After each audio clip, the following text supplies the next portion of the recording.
Hello, Jess Too Good here. Today I'm taking a look at the LEGO Ninjago first year Blacksmith Shop. This has 189 pieces, 2 minifigures, retail for $20 when it was released back in summer 2011. Yes, I'm cutting this open, the sealed box that is pretty rare, with a plastic knife because I lost my box cutters. Hopefully they'll show up soon. And let's pour out everything inside. Got your instructions, bags of pieces, and even an 8x16 plate. Dang it, that means if this was released back in the day, this would be a base plate. Here's the set all built up. Now let's take a look at the minifigures. The first minifigure we'll take a look at is Kruncha. This is kind of new territory for me because I did get some of the skeletons, but I never got the ones with these molded heads that are very unique. And so there's a lot of different pieces, which we'll take a look at in a second. You can see this loincloth right here is specific to Kruncha as well. We have the Scimitar, which is nice to see. The design of this did come in 3 other sets, which was the Spinner, the Fire Temple, and a Lightning Dragon Battle. There's this cool armor piece. Now this was used for some of the other skeletons, but this one with the gray spikes at the back is exclusive to the Kruncha figures. And the design for the headpiece is really cool, where it is pretty hollow on the inside. You do have a neck hole right there. And it seems like it's just one color. It wasn't dual molded, so that means all of this was painted on or printed on. And the detailing there is pretty interesting. The paint or anything doesn't look too bad. This was one of those pieces in that different plastic bag, so I guess it was produced somewhere else compared to all the other pieces, but that's how it was back in the day. As for the Kai minifigure of the set, this is the same one that was in the Skeleton Surprise set, that Dragonflight poly bag, as well as Garmadon's Dark Fortress, this design being fairly easy to get in that regard.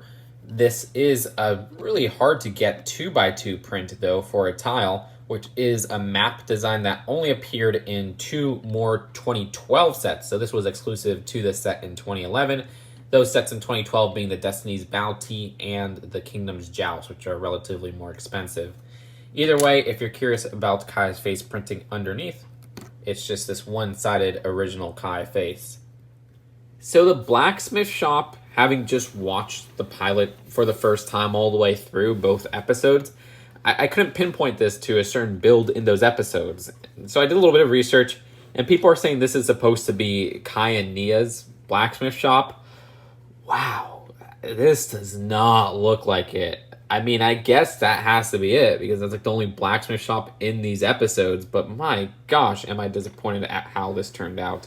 The design of this is very vacant, and I get it, it's a $20 set, but I do like the exterior a bit, and then like the back looks really ugly because it has a whole function. But either way, I guess let's take a closer look at this. And to get that better look, we gotta show off the function first. So basically, you lift up this roof, and it shows off these hidden weapons. Unfortunately, none of which are the golden weapons from the show. To the right, they have a furnace. An anvil is at the front, which is actually a pretty solid build. And then this little bowl of water. That's really it for the interior. I mean, what you see right there is what you get. There's not too much else going on. I get it. It is a $20 set from back in the day. I like this little lantern right here. And this tree design where they use some of those branch pieces. Underneath the roof, there's also some extra weapons, which also include these little claw hand pieces that don't appear too often. Those are nice to get. And again, you can just close it and it will hide the weapons, where in the other side they have a hammer as well as a chicken piece. I don't know why the chicken piece is just hanging there. Hopefully that hasn't spoiled. I really like how they did this roof design, where they use these bigger fence pieces in a reddish brown, which are really hard to get in that coloring. Those are used on a studs not on top technique. Also, they have these clipped on to get that specific shape. And there's even a chimney using this basket piece. And perhaps I'm looking at this a bit too hard, because from the front, this design does work pretty well as a facade. Like, it looks interesting, helped by stuff like the roof. But it's just when you look at it from the side and how vacant this is, it gets a little bit annoying to me. And then at the back, how all these play feature parts are just kind of exposed. Same with the gears and everything. I don't know, it just doesn't gel too well in that regard. That's it for the build of the set. Let's take a look at the packaging and then the final verdict.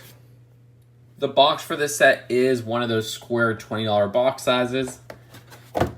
And at the back, it just shows some of the play features. For the instructions, there's so many Ninjago ads. They were really pushing this back in 2011, understandably so. It was their Big Bang theme.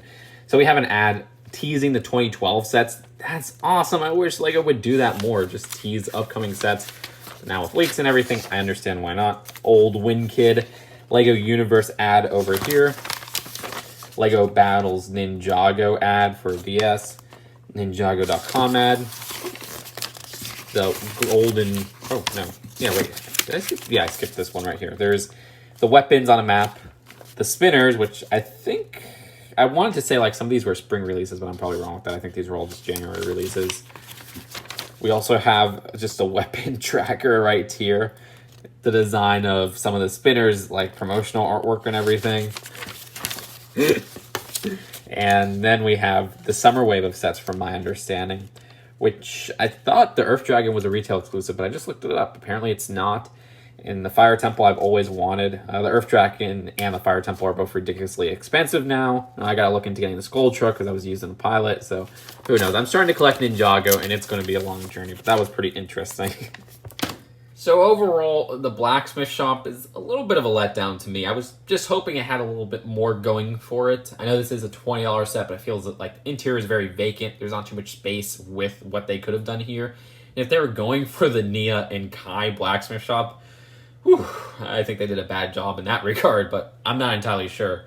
The minifigure selection is whatever. I do like Kruncha here, but even he appeared in the spinner as well. And as a whole, like I said, I'm just a little bit let down because I'm a huge fan of like blacksmith shops and different medieval type shops, and I feel like they could have done a better job. But as this stands as a facade, I think it does look pretty interesting from the front, aided by that tree design and by the roof design, which looks pretty cool with those fence pieces. So take that as you may. I don't know if it's worth the prices that it goes for online. But that's it for now. Let me know which classic Ninjago set from 2011 that I've shown in holes that you want me to review next. I'll see you guys later. Peace out. Bye.